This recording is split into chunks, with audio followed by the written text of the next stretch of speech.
감사합니다. 제가 지난 수요일부터 콧물이 막 줄줄 흘리기 시작하더니 어저께는 목이 막히기 시작하더라고요. 그래서 사우나에 가서 몸을 뜨겁게 하고 오늘은 괜찮겠지 했는데 아침에 일어나니까 목이 확 막혔어요. 그래서 부랴부랴 막 뜨거운 차를 마시면서 가야 되나 안 가야 되나 길다가 왔습니다. 혹시 설교가 짧아지면 목이 막혀서 그런다니까 이해해 주시기 바랍니다. 학교에 요즘에 감기 걸린 애들이 많더라고요. 그래서 옮는 것 같아요. 여기 이렇게 강좌상에 서보니까 여러분들은 이승열 교수님, 박사님을 부르시면 저한테는 아주 친한 형님 같은 분인데 이렇게 오셔서 또 제가 설교하는데 굉장히 부담이 되겠습니다. 네. 하나님의 말씀 에베소서 3장 16절에서 19절까지 보시겠습니다. 14절부터 보겠습니다. 에베소서 3장 14절에서 19절까지.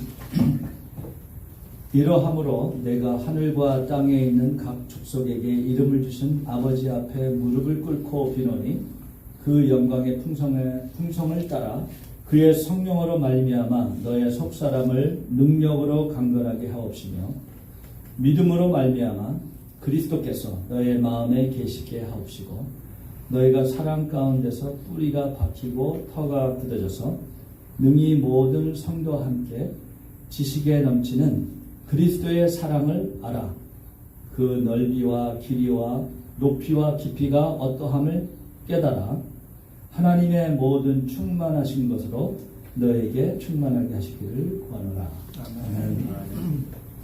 제가 설교 아웃라인을 TV로 한번 보여드리겠습니다.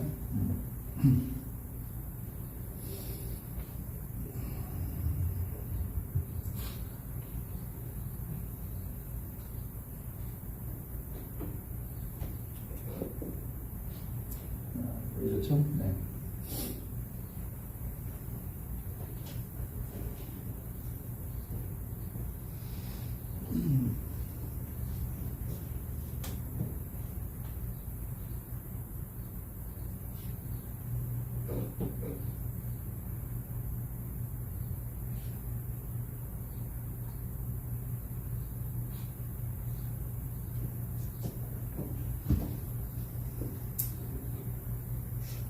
미국의 군대는 징병으로 가는 것이 아니라 자원해서 갑니다. 근데 그 젊은 사람들을 자원하도록 하는 그 문구가 참 흥미롭습니다. 예를 들면 해병대는 The few good men, 그런 자부심을 심어주는 해병대에 들어오라 하고 육군에는 Be all you can be. 육군의 경험을 통해서 내가 최상의 사람이 되라. 얼마나 이 문구가 멋있습니까? Be all you can be. 근데 제가 이 문구를 참 좋아하면서 이런 생각을 자주 해요. 내가 최상의 상태가 된다는 게 뭘까? The best you can be. 그 베스트가 도대체 뭔가? 제가 티네이저 때 은혜로 값없이 믿음으로 영생을 얻고 죄사함을 얻는다는 진리를 깨달을 때 굉장히 충격적이었습니다.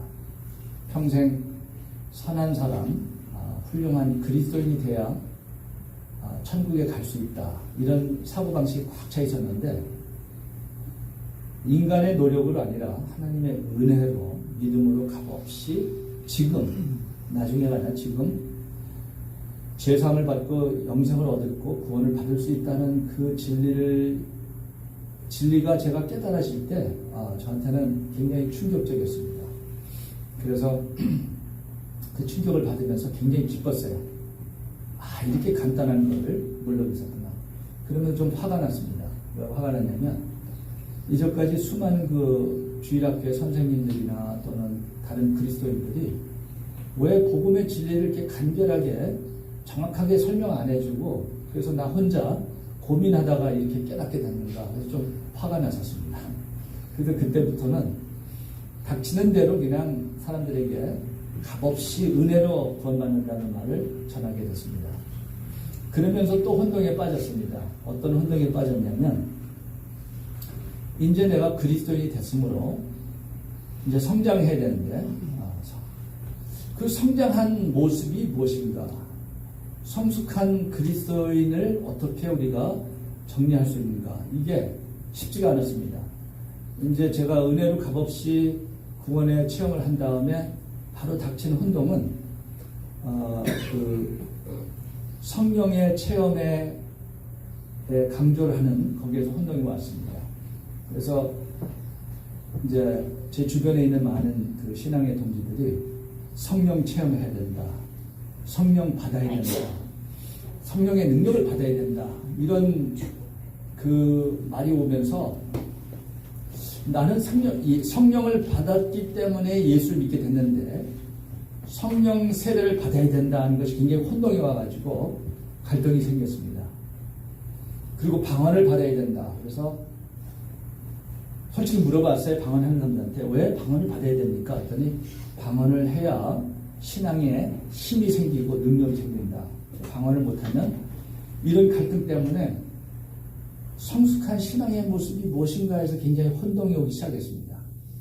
그부터 이제 계속 끊임없는 저의 숙제는 성경에서 말하는 성숙한 그리스도인이 무엇인가 이 고민을 가지게 되었어요. 그래서 성숙한 그리스도인, 그리스도의 형상을 닮은 사람, 또 성숙이라는 단어가 성경에서는 온전한 사람, be complete. 근데 이런 단어들이 좀 추상적이었어요. 그래서 성숙한 그리스도인이 무언가.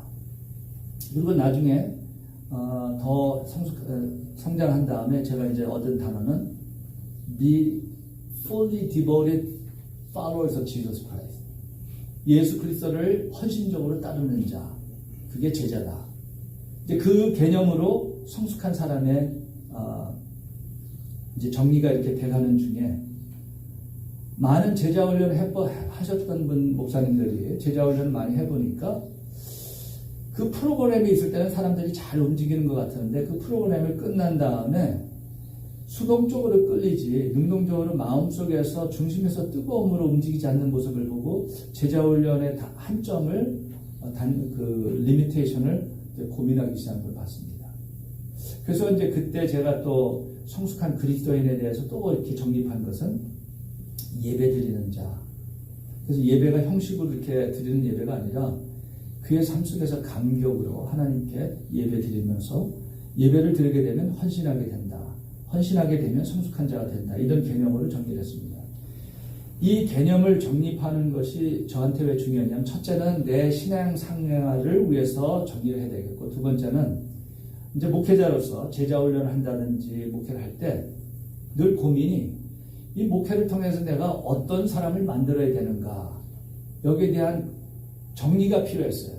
근데 정리를 하려고 보니까 성경에서 이제 여러 가지 개념으로 성숙한 그리스도인의 모습을 이렇게 설명하는데 이게 부분적으로는 이해가 가는데 이렇게 합쳐지지가 않았습니다. 근데 이 정리가 왜 중요하냐면 성숙한 그리스도인, 최상의 그리스도의 모습을 어떻게 정하느냐에 따라서 그 목회의 성격이 달라집니다. 무엇을 강조하고 무엇을 가르치고 또 어디에다 초점을 이게 달라지기 때문에 이걸 가지고 수없이 고민을 하는 겁니다. 고민을 하다 이제 뒤늦게 이제 성경을 보면서 에베소서에 와서 오늘 본문 말씀을 보면서 하나님의 충만함으로 충만해지기를 기도하는 거예요. 그 충만해진다는 단어가 참 일상생활에 쓰지 않는 단어이기 때문에 이 의미가 뭔가 또 왜 이거를 여기서 강조했는가 이런 것을 고민하다가 이것이 바로 최상의 그리스도인의 모습을 합축해서 설명한 것이라는 것을 제가 알게 됐습니다. 여러분 그 이태리 여행을 가시면 플로렌스라는 도시에 가면 그 레네상스 그 birthplace라고 하죠. 거기 가면 이 다윗의 이 스태츄가 있습니다. 제가 갔을 때는 이 다윗의 스태츄가 이 성 안에 바깥에 있었거든요. 근데 알고 보니까 그게 진짜가 아니고 카피더라고요. 진짜는 오래전에 안으로 옮겨놨습니다. 왜냐하면 이게 바람 불고 비 오고 그러면 이게 동상이 망가진다고 보존하기 위해서 갖다 놨습니다. 근데 이제 이 동상을 이렇게 쭉 보면 저야 뭐 예술가도 아니니까 처음에 딱 보니까 좀 신기하더라고요. 왜냐하면 정말 사람 같아요. 이렇게 보면 그 근육 하나하나 그린 걸 볼 때 굉장히 섬세하고 자세하고 마치 사람이 이 이렇게 다윗이 서 있는 그런 모습이었습니다. 그래서 이걸 좀 알고 보니까 이게 1500년에 마이클 앤젤로가 만들었습니다. 근데 이미 다른 사람이 큰 그 마블 그 돌을 깎다가 그냥 놔둔 거를 한 20몇 년 지난 다음에 마이클 앤젤로에게 부탁을 해서 이 동상을 만들라고 했습니다. 근데 이 동상을 만드는 이유는 그 플로렌스라는 그 공화국의 독립성, 강인한 자주 독립하는 그 독립성과 시민들의 그 moral purity를 상징하는 것을 이 동상을 그 앞에 세움으로써 시민들에게 그 사상을 심어주기 위해서 만들었다고 하더라고요. 그래서 마이클 앤젤로가 이거를 이제 몇 년 걸려서 이렇게 만들었습니다. 평가로는 인류 역사상 그 전에나 후에나 이 다윗의 상처럼 멋있는 예술 작품이 없다고들 그렇게 얘기합니다. 그러니까 유명한 그 마스터가 걸작품을 만든 것이죠. 제가 왜 이 얘기를 하냐면 여러분 우리 그리스도인 한 사람 한 사람은 모든 것의 마스터이신 하나님께서 만드시는 걸작품입니다. 그 에베소서에서 우리는 하나님의 만드신 바라 그런 말이 있죠. 그 만드시란 바라 그 단어가 헬라어로 걸작품이라는 단어입니다. 즉 다시 말해서 마이클 앤젤로가 이 다윗의 이 스태츄를 만들 때 머릿속에서 이매진 하고 있는 자기 마음속에 품고 있는 가장 아이디얼한 인간의 상을 디자인하면서 만들었습니다. 그렇다면 하나님께서 여러분과 저를 이 땅에 창조하실 때 아담과 하와를 창조하시고 모든 일을 창조하실 때 하나님도 우리의 걸작품을 가진 하나님의 구상이 있었습니다. 그래서 그 구상이 우리 삶 속에서 이루어지기를 원하십니다. 문제는 그 모습이 무엇이냐입니다. 하나님께서 계획하시고 원하시고 이루시고자 하는 나의 가장 최상의 상태, 가장 하나님이 계획하신 대로 이루어진 상태가 무엇인가? 이것을 저는 아는 것이 인생을 살면서 참 중요하다고 생각합니다. 그 어렸을 때 이제 우리 그 선생님들이 너희는 커서 어떤 사람이 되겠느냐 그 야망을 물어보면 뭐 나는 대통령이 되겠습니다. 뭐 이렇게 주는데 어떤 애들은 가끔 이런 애들이 있어요. 나는 이제 평범한 사람이 되겠습니다. 유별난 사람 되다 보면 실망도 크고 또 역정도 많고 그래서 나는 그냥 이름 없는 평범한 사람이 되겠습니다. 라는 애들도 가끔 있어요. 근데 우리가 신앙생활하면서 그런 생각을 할 수 있습니다.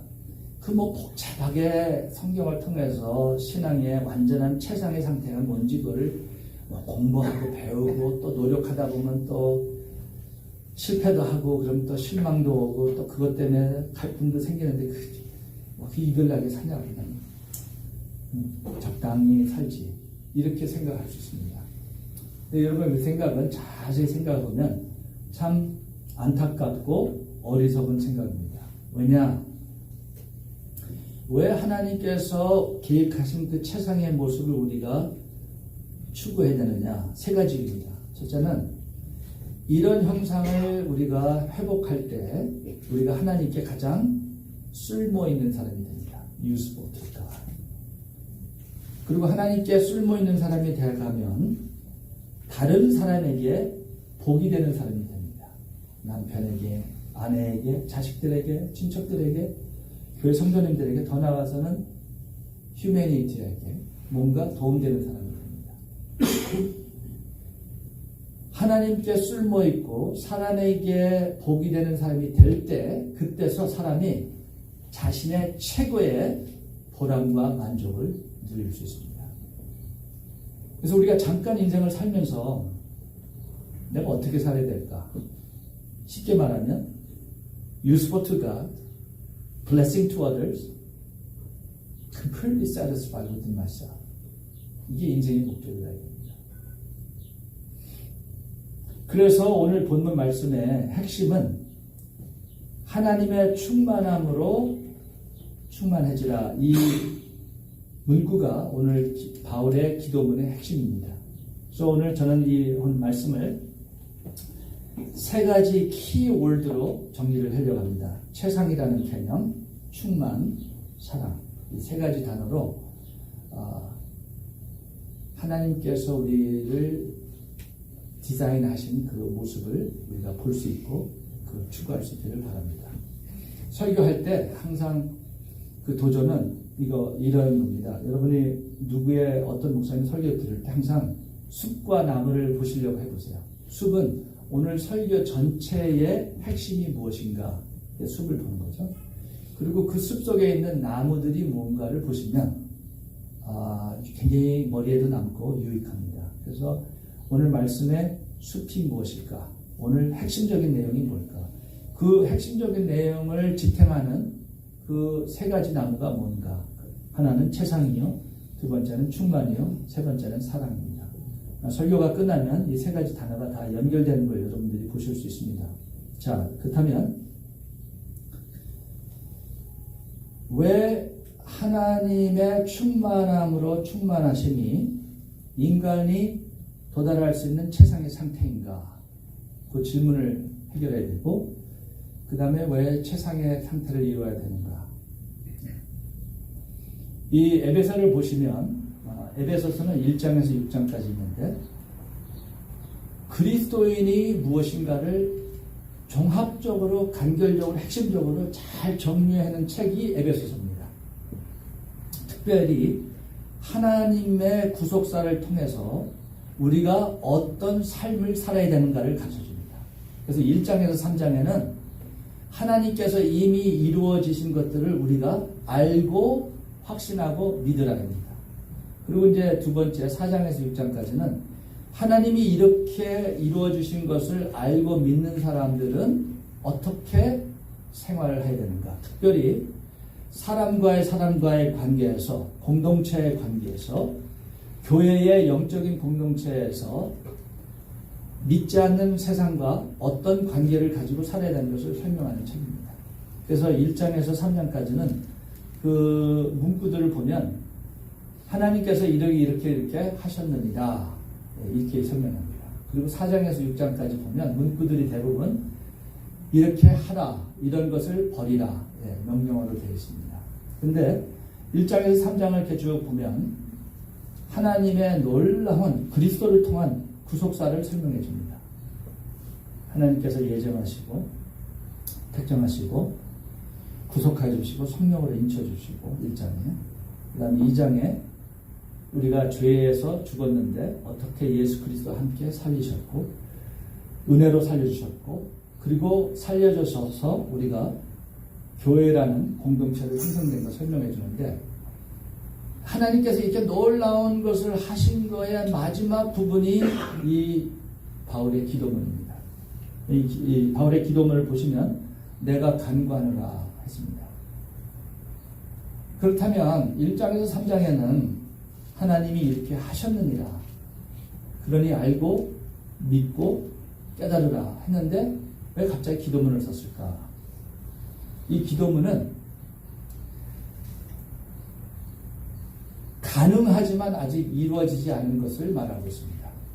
그리스도인으로서 충분히 이루어질 수 있는 것들인데 저절로 이루어지지 않습니다. 그래서 내가 너희를 위해서 간구하노라.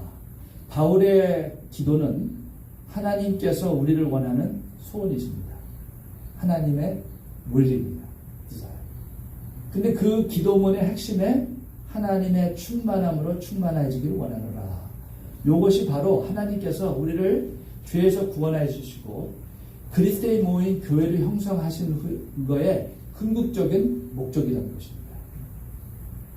그리고 왜 이것을 3장 마지막 부분에서 설명을 하고 강조했냐면 하나님의 충만함으로 충만해질 때 4장에서부터 6장까지 우리가 어떻게 살아야 될 그 삶의 원동력이 되기 때문에 그렇습니다. 그래서 하나님의 충만함으로 충만해지는 것이 신앙생활에 굉장히 필요한 것이며 중요하다는 것을 알게 됐습니다. 우리가 이제 신앙의 성장을, 성숙함을 생각할 때 두 가지를 생각해요. 하나는 컨디션, 하나는 퍼포먼스. 이제 우리가 이제 성숙한 사람 얘기할 때 기도를 많이 하는 사람, 봉사를 많이 하는 사람, 헌신을 많이 하는 사람, 사랑의 수고를 많이 하는 사람, 이런 걸 얘기하잖아요. 이런 것들은 퍼포먼스예요. 근데 퍼포먼스에 반드시 있어야 되는 것은 컨디셔닝입니다. 예를 들면 2002년에 한국이 월드컵에 나서 한 번도 이겨본 적이 없는 한국이 4강에 올랐습니다. 그래서 우리는 그 네덜란드의 감독 히딩크를 우리 국가의 영모로 삼는데 이분이 뭘 하셨느냐? 한국 팀을 딱 봤을 때 우리 한국 사람들은 한국 축구 선수들은 체력이 강한 것을 우리가 알고 있었습니다. 그리고 기술은 부족한 거예요. 근데 그분이 와서 딱 보고 아니다. 오히려 기술은 유럽 선수에 못지않는데 체력이 떨어진다. 그래서 지옥과 같은 체력 훈련을 시켰습니다. 예를 들면 10m를 이렇게 셔틀런인데 이거를 왔다 갔다 하는 거예요. 유럽의 프로 선수들이 한 130번을 했거든요.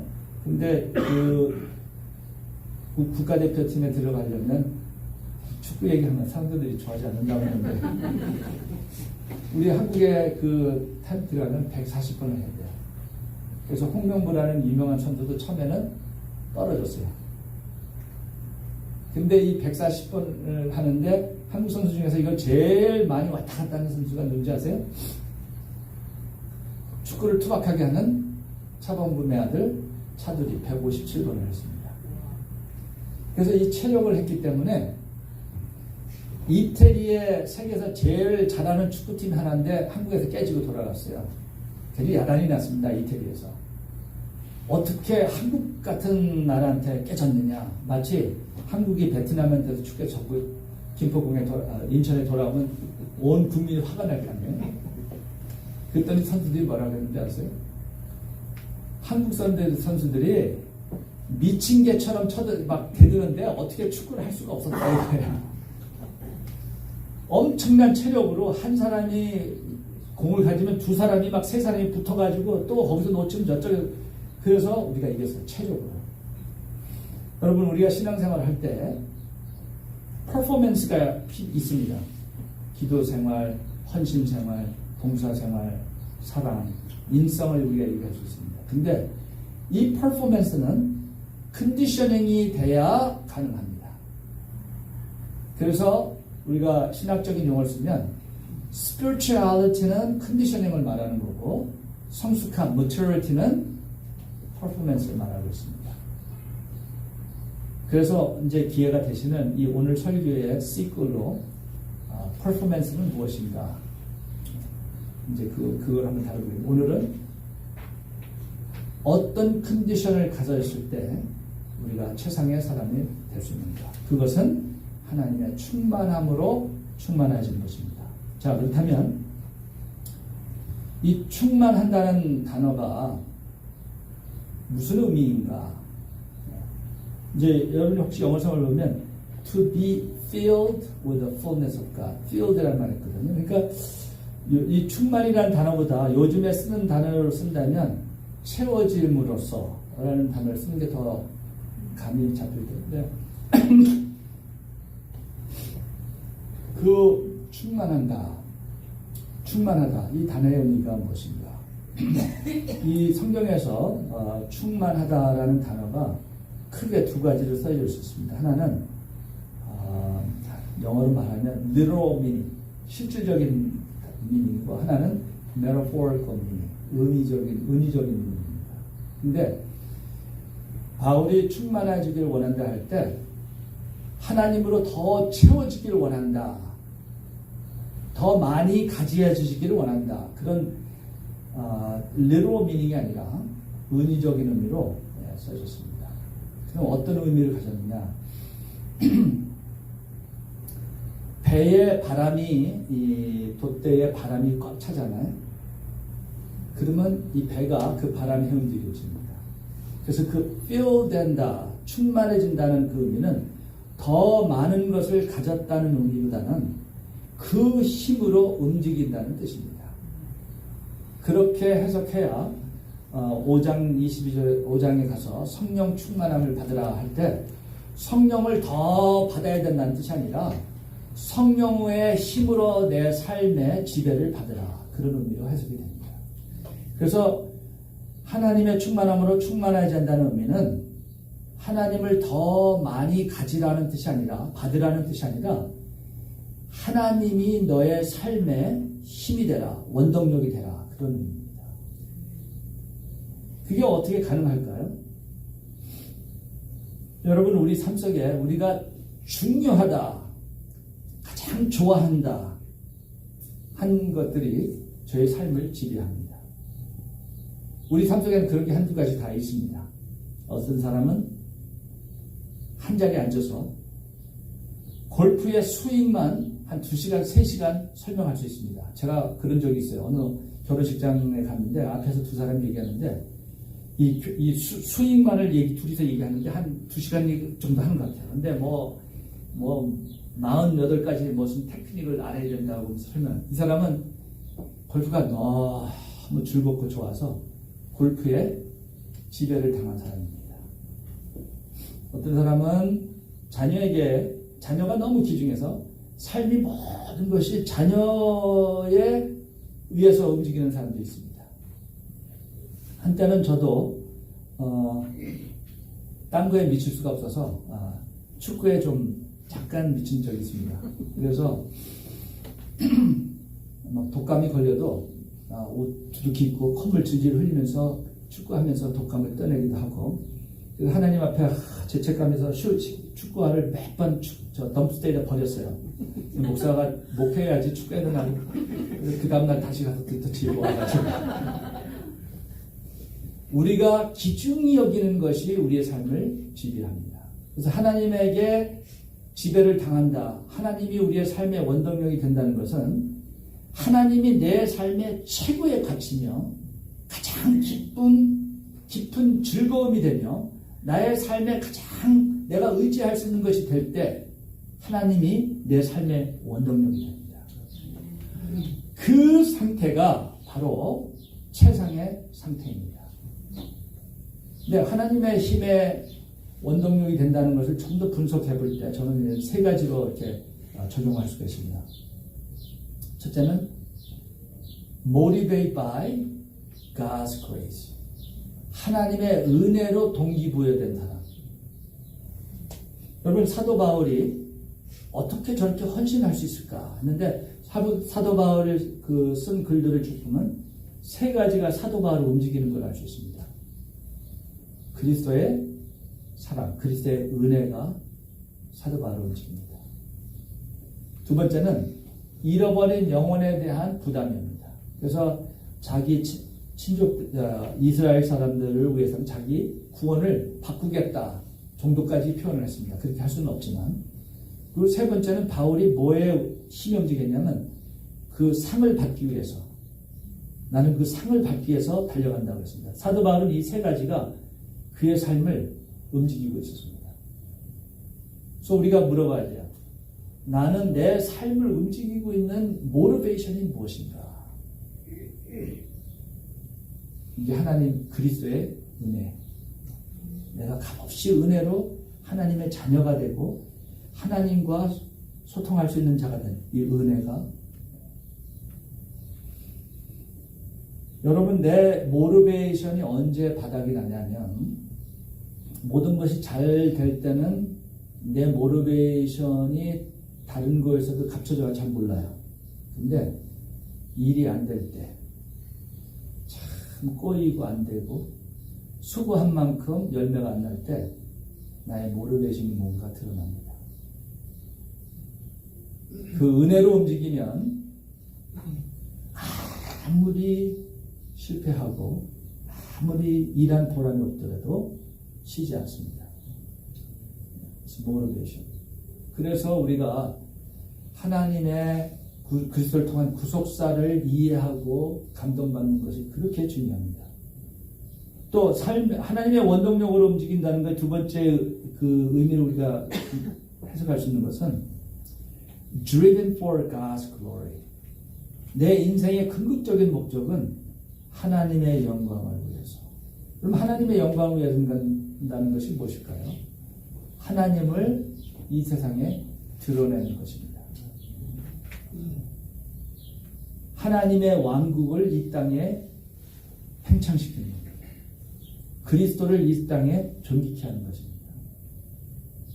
그러니까 나의 모든 계획과 목적과 나의 인생의 투자와 궁극적인 목적이 내 출세가 아니라 어떻게 하나님의 왕국을 이 땅에 팽창시킬 것인가, 세울 것인가. 이 목적을 가지고. 하나는 모티베이션, 하나는 목적. 근데 이 두 가지를 할 때 내 방법대로, 내 수단대로 하는 것이 아니라 operating according to God's word. 하나님께서 이미 이 두 가지를 어떻게 하라고 매뉴얼을 쓰셨습니다.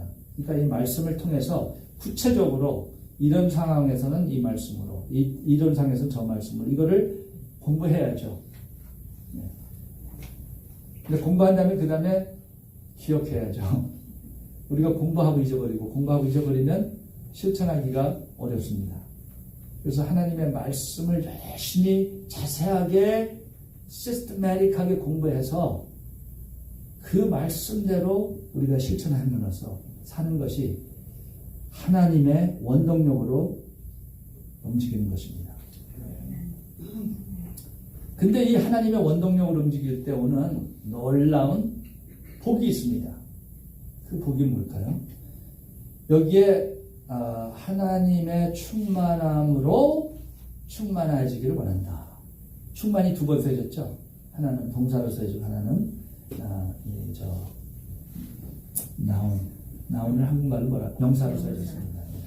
그러니까 하나님의 가지고 계신 것으로 움직이라 뜻이에요. 그러면 하나님은 뭐를 가지셨을까요? 크게 세 가지입니다. 하나는 하나님의 신성, 두 번째는 하나님의 도덕성, 세 번째는 하나님의 스스로 누리는 행복입니다. 하나님의 신성은 우리가 같이 누릴 수가 없습니다. 하나님은 전지전능하십니다. 시간과 초월, 공간을 초월하시는 신비로운 창조주이십니다. 이것은 우리가 같이 누릴 수가 없어요. 그러나 하나님의 인성, 하나님의 성품은 community로 우리가 누릴 수 있습니다. 하나님이 거룩하시기 때문에 우리도 거룩합니다. 하나님이 사랑이시기 때문에 우리도 사랑하십니다. 그렇게 하나님이 창조하셨어요.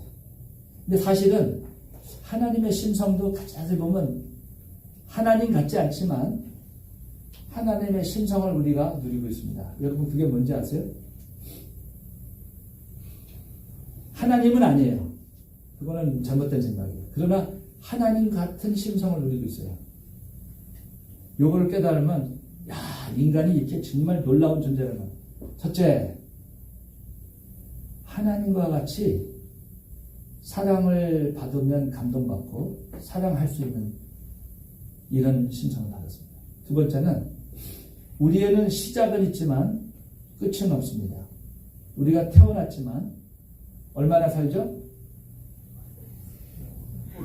우리는 영원한 존재입니다. 그래서 우리 신학자들은 이렇게 합니다. Man has a divine nature. 우리가 하나님은 아니지만 we inherited divine nature. 우리에게는 하나님의 부분적인 신성이 있습니다. 그래서 우리는 사람을 죽일 수 없습니다. 그래서 사람을 동물과 같이 취급할 수 없습니다. 그런데 하나님의 도덕성은 우리가 얼마든지 받을 수 있고 그 힘으로 움직일 수 있습니다. 언제 사람이 가장 행복해지느냐? 많은 것을 가질 때 행복하는 것이 아니라 하나님 같아질 때 행복해집니다. 즉 다시 말해서 moral character and happiness is directly related.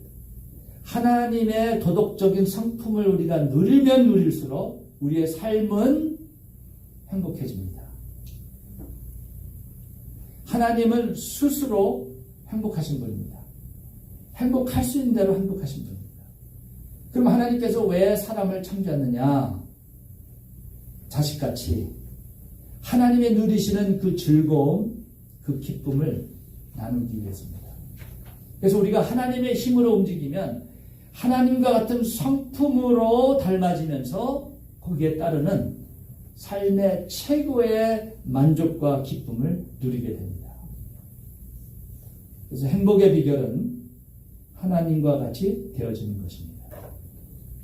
그래서 하나님께서 우리에게 그런 디자인을 하시고 우리를 구속하셔서 그리스도의 몸이라는 공동체 안에 넣으셔서 우리 각자가 그런 하나님의 성품으로 움직이면서 하나님의 깊은 만족을 누리기를 원하시는 것입니다. 이게 하나님의 계획이십니다. 자, 그런데 요 단어를 보시면 하나 그 말씀을 보시면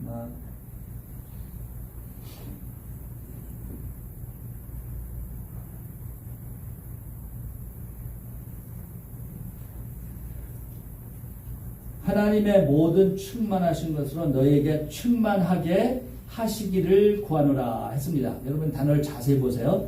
충만하게 하시기를 구하노라. 누가 충만하게 하죠? 내가 합니까? 하나님이 하십니까? 그죠? 이 단어가 그냥 넘어가기 쉬운데 충만하게 하시기를 영어로는 be filled 이건 이제 수동적 동사입니다. 그러니까 충만하게 되는 것은 내가 내 힘으로 충만해져서 되는 것이 아니라 어떤 것을 할 때 하나님께서 우리에게 이루시는 것입니다. 수동적으로 이루어집니다. 그러니까 내가 충만해야지.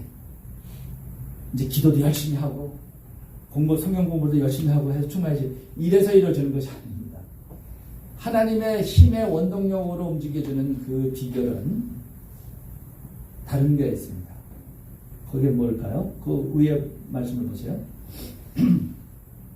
17절에 보면 믿음으로 말미암아 그리스도께서 너의 마음에 계시게 하옵시고 너희가 사랑 가운데서 뿌리가 박히고 터가 굳어져서 능히 모든 성도와 함께 지식에 넘치는 그리스도의 사랑을 알아.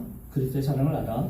그 넓이와 길이와 높이와 깊이가 어떠함을 깨달음으로써 이루어지는 것이 하나님의 충만함으로 충만해지는 것입니다. 즉 다시 말해서 충만해지는 것의 비결은 내가 하려고 하는 것이 아니라 그리스도의 사랑을 알고 그 다음에 반복해서 설명을 했죠. 넓이와 길이와 높이와 깊이가 어떠함을 깨달을 때 이루어진다는 것입니다. 근데 여기서도 반복해서 얘기했어요. 그리스도를 사랑을 알아. 그 다음에 깨달으라. 근데 왜 넓이와 길이와 높이와 깊이가 어떠함을 깨달으라고 얘기했을까? 무슨 사랑에 무슨 부피가 있나? 그렇죠? 이거는 그리스도의 사랑을 추상적으로 이론적으로 하는 것이 아니라 실질적으로 체험적으로 감각적으로 알으라 그런 뜻입니다. 여러분 아는 거하고 체험적인 것은 다릅니다. 우리 자녀들이 부모의 사랑을 어려서 압니다. 얼마나 부모들이 나를 사랑하고 희생하고 이런 걸 알아요. 근데 언제 체험적으로 알까요? 자기가 엄마가 되고 아버지가 돼서 그 자식들을 대할 때 그때 삽니다. 아, 우리 엄마가 나를 이런 식으로 사랑했구나. 우리 아버지가 그 무뚝뚝한 아버지가 이렇게 희생하면서 가족을 위해서 사랑했구나. 그때 알죠. 그때 체험적으로 할 때 우리의 마음이 달라집니다. 그래서 우리가 하나님의 원동력으로 삶이 움직이는 그 비결은 그리스도의 우리가 성경 말씀을 통해서 신학적으로 이해하고 깨달은 것뿐만 아니라 우리의 삶 속에서 체험적으로 느껴질 때 이게 이루어진다는 것입니다. 근데 왜 이 수학적인 언어를 써서 길이와 높이와 깊이가 어떤, 이건 이 지하마추에서 부피를 재는 그 공식이거든요. 왜 이렇게 설명했을까? 그 사랑의 깊이와 무게를 실감하라, 그런 뜻입니다. 그래서 우리 신앙의 큰 숙제는 이미 우리가 알고 있는 이 복음을 통한 그리스도의 사랑을 실감나게 예술적으로 감각적으로 체험할 수 있는가, 이게 우리의 큰 신앙의 숙제입니다. 물론 이게 하루아침에 이루어지는 건 아닙니다. 설교 듣고 이루어지는 게 아니라 우리 삶 속에서 여러 가지 경험을 통해서 어느 순간에 가슴에 와 닿을 때가 있습니다.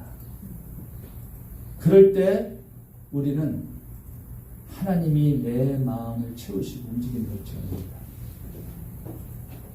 저는 이것을 늘 고민하면서 살았어요. 목사니까 하나님이 사랑한다고 하지만 이걸 어떻게 사람들에게 컨빈스 시키는 것뿐만 아니라 나도 느낄 수 있을까, 이거 갖고 늘 고민했어요. 고민하면 할수록 자꾸 새로운 것들을 깨닫게 돼요. 제가 몇 가지 이렇게 제가 나름대로 체험하는 것들을 얘기하겠습니다.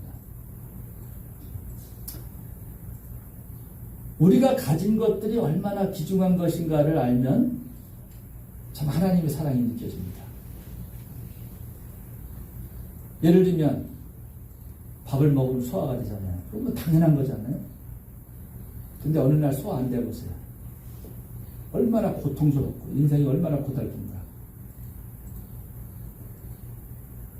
제가 아는 어느 자매는 그런 얘기 하더라고요. 목사님은 저는 이 변비 때문에 평생 화장실 왔다 갔다 하는데 그냥 한번 시원하게 한번 하는 날이 있으면 좋겠다고 얘기했고요. 사실은 여러분, 우리가 가지는 다 일상적인 것들, 엄청나게 귀중한 것들이에요. 이 공기, 햇빛, 침대에 누우면 잠이 오는 거, 잠이 안 와보세요? 얼마나 사람이 피곤합니까? 잠에서 깨어지는 거,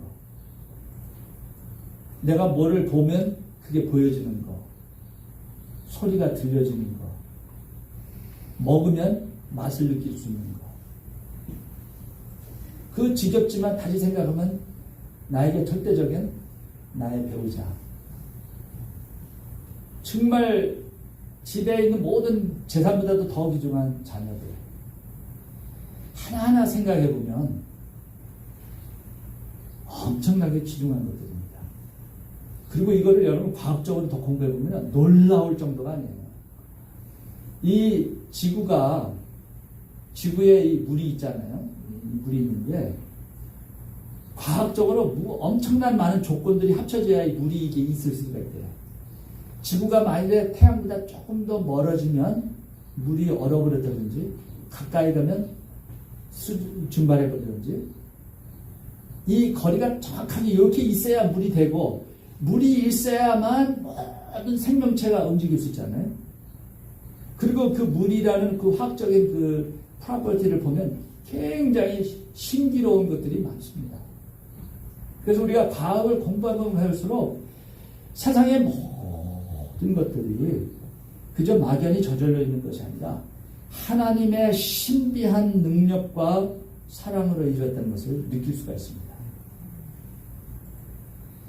그래서 하나님의 이 사랑을 실감나게 느끼시려면 과학을 하세요. 화학을 하세요. 물리학을 해보세요.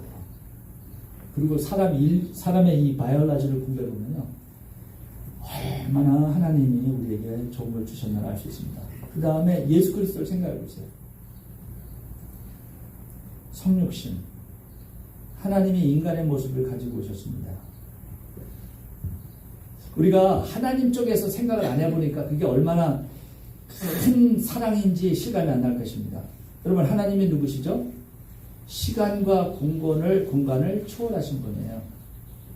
그런데 하나님께서 시간과 공간의 한계를 스스로 두시고 창조물이 돼서 이 땅에 오셨습니다. 어떤 신학자는 이렇게 설명했습니다. 하나님이 인간 성육신을 갖고 예수님을 오신 것이 내가 마치 변소에 있는 구더기를 겨내서 구더기와 어울리게 되는 것보다 훨씬 더 큰 희생이라고 얘기하더라고요. 비교가 안 되는. 생각해 보세요. 성육신 이룰 때 하나님께서 그 하나님의 영광을 잠깐 거두시고 이 땅에 오셨습니다. 그리고 물질 세계가 경험한 모든 한계를 스스로 경험하셨습니다. 그리고 인간이 겪는 최고의 비극과 슬픔이 무엇이죠? 고통이 죽음입니다. 하나님께서 그 죽음의 경험을 스스로 하셨습니다. 우리가 생각할 때는 신이신데 죽음을 경험했으니까 부활을 까셨으니까 그게 뭐 고통스러울까? 여러분과 나는 그렇지 않습니다. 예수님께서 십자가에 돌아가실 때는 그 심리적 육체적 고통이 내가 당하는 거하고 하나도 다를 것이 없이 똑같이 경험하신 것입니다. 왜? 스스로. 그래서 우리에게 가장 인생의 비극의 위로가 되는 것은 하나님께서 우리의 최고의 비극에 동참하셨다는 것이 우리에게 위로입니다.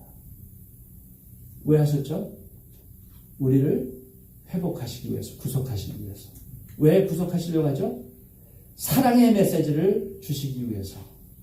그런데 이것도 사랑의 컴플리션이 아니에요. 언제 이 사랑의 완전성을 우리가 느끼냐면 지금은 미래입니다. 천국문에 들어갈 때 제 생각에 천국문에 딱 들어갔을 때 우리는 말을 못할 것 같아요. 제가 상상해보면 이런 게 있었나? 그 다음에 눈물이 날 것 같아요. 하나님, 이것을 우리가 영생통으로 누리시기 위해서 나를 창조하셨고 이 땅에 살면서 복음을 통해서 구원받게 하시고 이렇게 오셨을 때 하셨구나. 그래서 여러분 이런 것들을 영적인 상상력을 가지고 한번 해보세요. 내가 어떻게 그리스도인이 되었는가? 어떻게 내가 이 세상에 사는 존재인가? 내 앞날의 미래가 무엇일 것인가? 이거 상상력이 되면 될수록 그리스도의 사랑을 측량할 수가 없습니다. 오늘 제가 좋아하는 찬송가 중에 하나인데 두루마리 먹물 삼고 그 표현, 거기다가 하나님의 사랑을 표현해도 끝이 없다 하는 그 표현 얼마나 멋있습니까?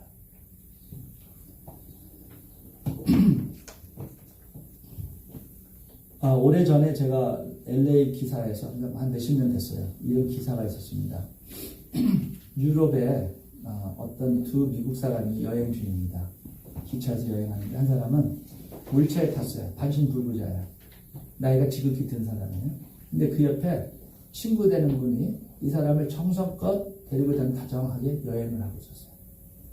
그래서 그 기차에 같이 탔던 그 유럽인이 물어봤어요. 저 사람이 당신한테 누구길래 이런 여행을 하고 있습니까? 네, 물어보니까 그분이 그 얘기를, 이거 실제로 있었던 사건이에요. 여기 윌체어에 있는 분이 월남 전쟁 때 자기의 전우했다고 합니다. 그래서 베트남 대게 포로돼서 지금 피신하는 중에 헬리콥터로 가서 도망가려고 하는데 자기가 다리에 총을 맞았대요. 쓰러졌대요. 근데 지금 이 반신불된 그 전우가 먼저 헬리콥터에 있다 다시 와서 자기를 짊어지고 도망가다가 목에 총을 맞아가지고 반신불구자가 됐대요. 두 사람 다 구출돼서 돌아왔습니다. 그래서 자기 전우가 반신불구자가 됐기 때문에 자기가 그때 살아남은 것에 대한 그 고마움을 평생 잊지 못하고 시간이 있을 때마다 이렇게 여행을 즐기면서 자기 고마운 마음을 표현한다고 합니다. 바로 이런 것들이 하나님의 충만하심으로 삶이 움직이자는 상태를 말하고 있습니다.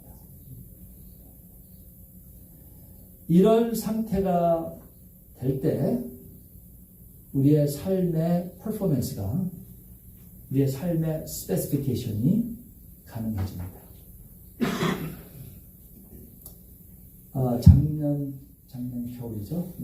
재작년 겨울에 저희 어머니가 너무너무 고통이 심해서 병원에 가봐야겠다 해서 처음에 갔더니 모르겠대요. 그래서 엑스레이 찍고 캐스켓 찍고 나중에 MRI를 딱 찍어보니까 간에 암이 퍼져서 3개월 남았다고 했어요. 그래서 의사가 그러더라고요. 병원에도 이거 치료하지 말고 고통스러울 그냥 3개월 후에 가시라고 그러더라고요. 제가 어머니한테 물어봤어요. 심정이 어떠세요? 이 세상에 살면서 가장 고마운 게 무엇이에요? 뭐 이런 몇 가지 물어봐가지고 비디오를 녹음해놨어요. 남기려고.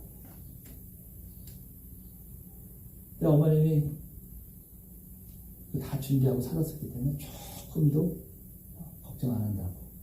그러면서 그때 저의 장모님, 저희 아내의 어머님도 지금 bedridden 돼가지고 움직이지 못하고 있을 때예요. 근데 예수님을 몰랐어요.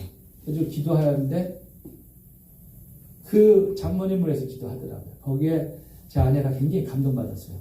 그리스도인들은 죽음 앞에서도 저렇게 남을 생각하면서 살 수 있구나. 물론 그 장모님이 기적적으로 죽기 전에 주님 영접하고 세례받고 돌아가셨습니다.